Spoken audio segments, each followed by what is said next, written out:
We are all affected by it.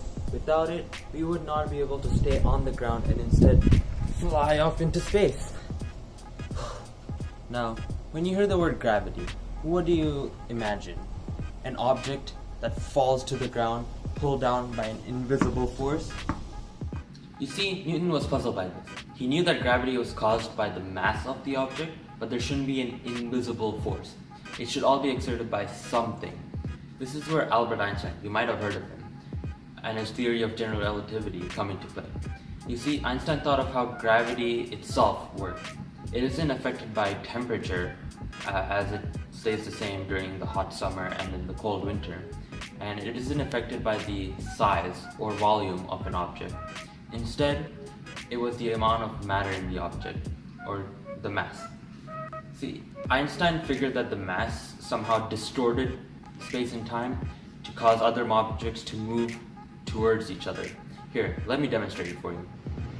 So this contraption right here is representative of space and time, or the fabric of space and time, also known as space-time. And now when I take this ping pong ball, also representative of a planet, and move it through space-time, it moves in a straight path. However, when you take, say, a more massive object and place it stationary in the middle and move the ping pong ball in a similar trajectory, the alteration or distortions of space and time affects where the ping pong ball ends up, and it instead curves around the more massive object. And this is further pronounced when you take an even more massive object and move the ping pong ball through the same trajectory. So you might be thinking, what exactly does this idea of gravity explain in our universe?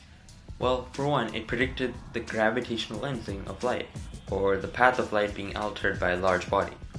This was verified by the English astronomer Arthur Eddington in 1919, who measured light from the sun and its trajectory before and during a solar eclipse.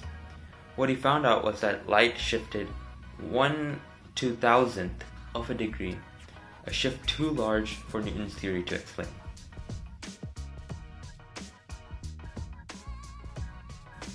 So what do you think? Is gravity an illusion, or does it actually exist? Thanks for watching.